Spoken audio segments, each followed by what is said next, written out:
Hey friend, it's Tish, and welcome to Talk My Ish with Tish. So this one is a little harder for me, but it's also a part of my story, and I don't ever want to talk about becoming without acknowledging what broke me.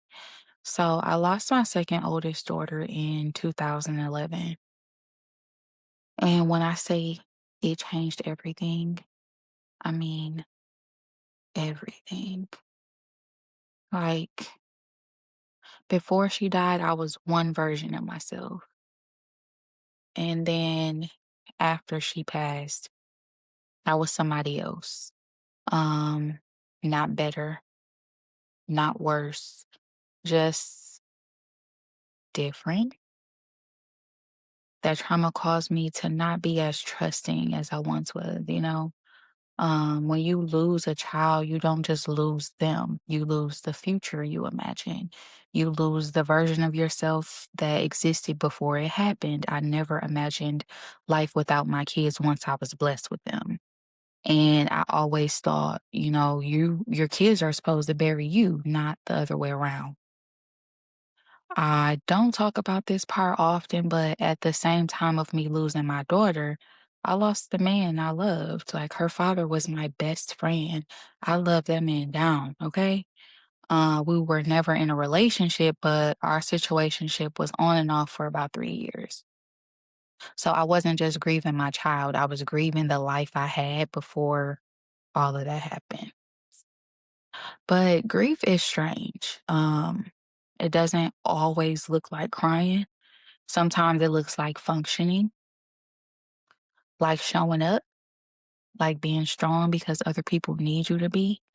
I used to trick my brain into believing she was on an extended vacation, but she was coming back just so that I could continue to function because I still had my oldest daughter that I needed to be present for. There were days I didn't know how I was still breathing. Um, there were moments where I questioned everything except God.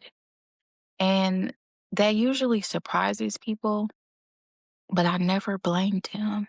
No, I didn't understand it. I was not happy that this was our life, like this had to happen to us. Heck no, I didn't want this to be my life, but I didn't leave him because he never left me. If anything, I felt closer to him in my pain than I ever had before. And honestly, after the dust settled and the noise around me got quiet, he was really all I had, especially in those moments when I couldn't verbalize to other people what I was feeling. I could only turn to him, right? And I also don't necessarily talk about the fact that there was a moment where I almost didn't want to be here anymore. That grief was that heavy.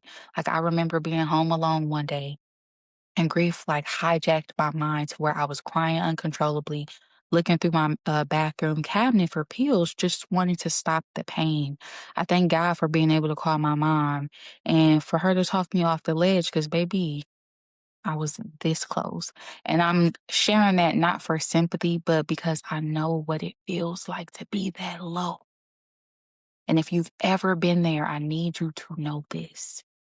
The fact that we're still here is strength, even if we crawled to get here. Okay. I know for me, grief softened me in some ways, but it hardened me in other ways. It made me less impressed by small things. Um, it made me understand that life is fragile and it's sacred. And it also made me feel like nothing could hurt me more than losing my baby. It also made me realize that I can survive what I never thought I could. But surviving doesn't mean it doesn't hurt because it still hurts. Grief doesn't just disappear, it just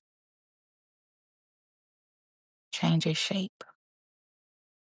I guess that's like the easiest way to put it. Um, if you've lost somebody that you love, if you've lost a version of yourself, if you're carrying something heavy in it and you're still showing up, I see you. Okay. I see you. You are not weak for still hurting and losing somebody you love. That don't just go away. Like the feelings don't just go away. I'm still working through not allowing my grief to cripple me 15 years later. But as you know, I'm still becoming. I'm the same girl, just in a different season.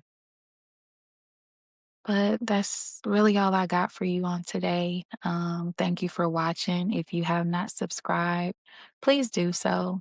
If you understand, if you feel me, if you are still working through your grief of your own, let me know in the comments and I will definitely be praying for you. But until next time, love y'all.